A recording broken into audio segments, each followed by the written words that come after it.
जय श्री राम। दोस्तों, आज सुनेंगे मंगलवार की व्रत कथा। महाभारत काल के अनुसार भीम बहुत ही शक्तिशाली और बलशाली थे। युद्ध कौशल में निपुण थे।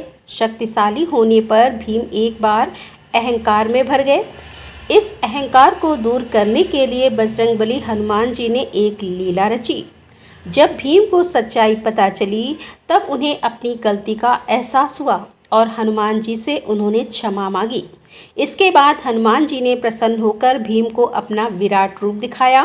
कथा के अनुसार पांडव जब वनवास भोग रहे थे, पांचों पांडवों को अज्ञातवास रहना पड़ा था। इस दौरान पांडवों को भेष बदलकर भी रहना पड़ा। द्रौपदी भी पांडवों के साथ थी। द्रौपदी एक आश्रम में रहकर समय बिताने लगी।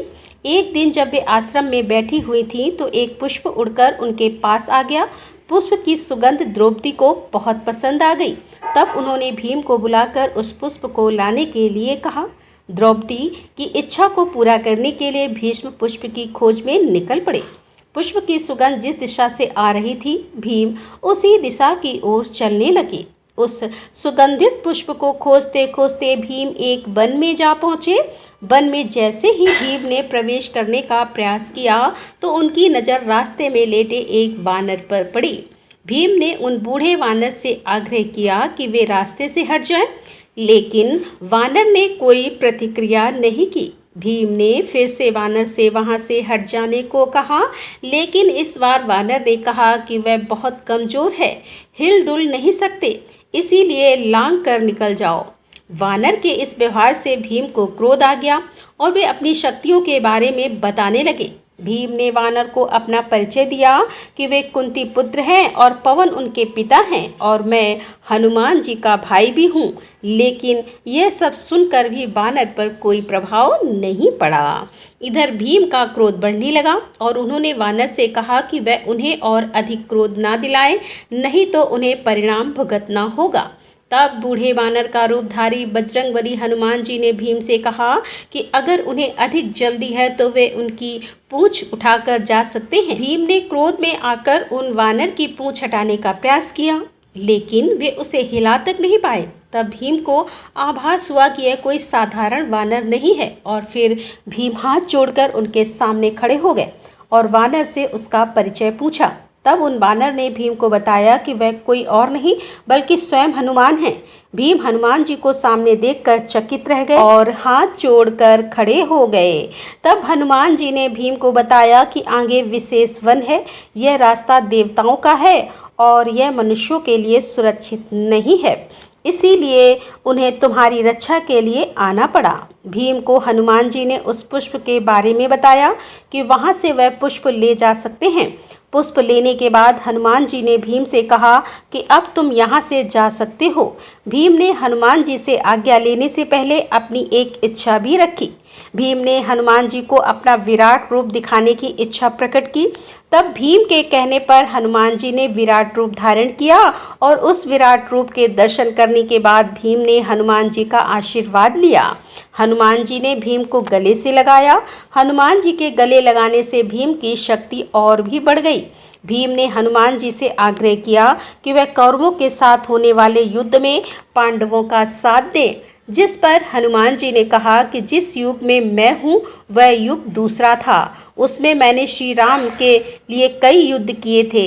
अब यह युग दूसरा है, यहाँ मेरा युद्ध करना सही नहीं है, इसीलिए मैं युद्ध में सम्मिलित नहीं हो सकता, किंतु युद्ध में पांडवों के रथ की ध्वजा पर मेरा वास होगा।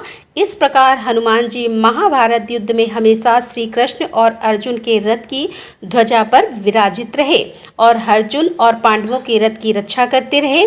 श्री ऋणमोचक मंगल स्रोत पाठ मंगल देव को समर्पित है। इस स्रोत के पाठ से कर्ज से मुक्ति मिलती है, आर्थिक समस्याएं दूर होती हैं। इस स्रोत में मंगल देव जी के सभी 21 नामों का वर्णन मिलता है।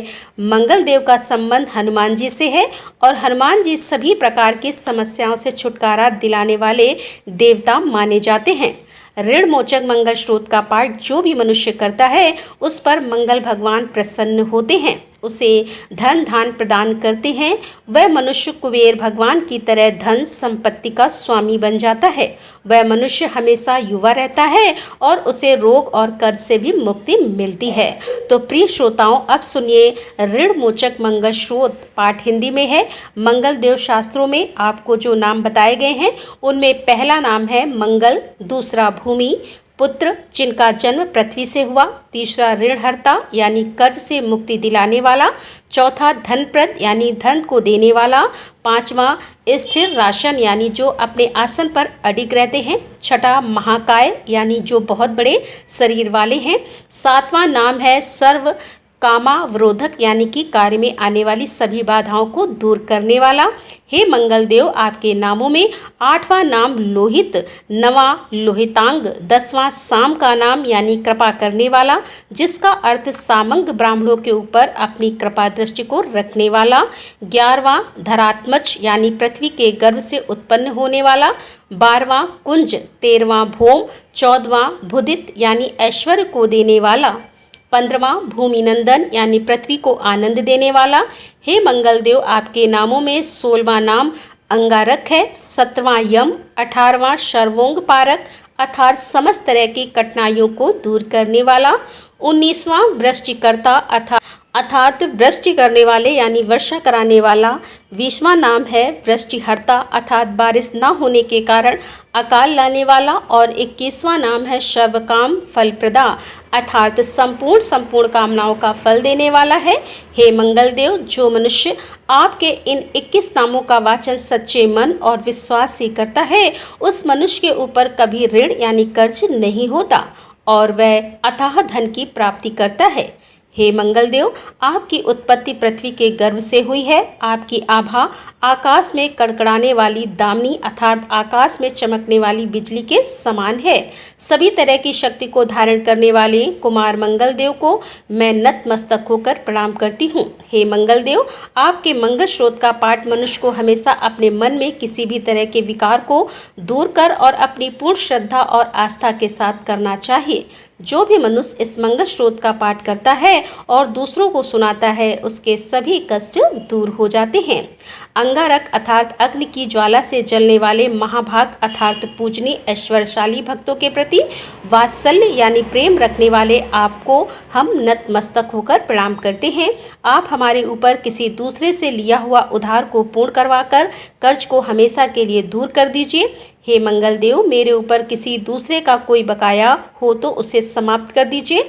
किसी भी तरह की व्याधि हो तो उसे भी दूर कीजिए। हे मंगल देव, मेरी गरीबी को दूर कर अकाल मृत्यु के भय को दूर कीजिए। मुझे किसी भी तरह का डर, क्लेश और मन में दुख हो तो उसे भी हमेशा के लिए दूर कर दीजिए। हे मंगल देव, आपको संतुष्ट करना बहुत ही कठिन है। आप तो मुश्किल से प्रसन्न होने वाले भगवान मंगल देव हैं। आप जब किसी पर भी अपनी कृपा की बारिश करते हैं तो उसे समस्त प्रकार के सुख समृद्धि प्रदान कर देते हैं। जब आप किसी पर नाराज होते हैं तो उसकी सार्वभौम सत्ता को भी तहस नहस कर डालते हैं। हे महाराज, आप जब भी किसी से नाराज होते हैं, अनुकृपा दृष्टि से उसे हीन कर देते हैं। आप अप्रसन्न होने पर ब्रह्मा जी, इंद्रदेव और श्री विष्णु जी के भी साम्राज्य संपत्ति को नष्ट कर देते हैं। फिर मेरे जैसे साधारण मनुष्य की तो बात ही क्या है। प्रभु, आप सबसे शक्तिशाली और सबसे बड़े राजा हैं।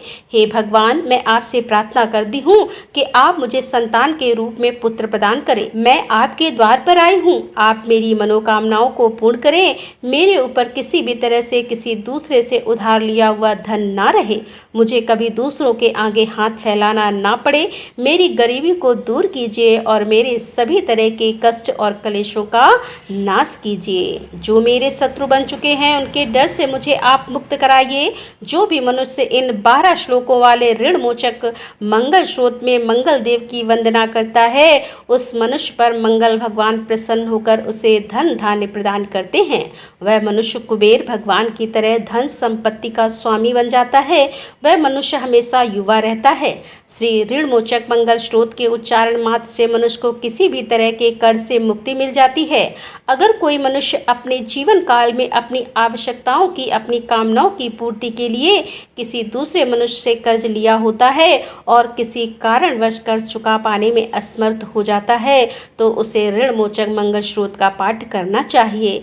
कर्ज में डूबे हुए मनुष्य इस ऋण मोचक मंगल स्रोत का जाप श्रद्धा और विश्वास के साथ नियमित रूप से करता है तो उसे कर्ज से मुक्ति मिलती है।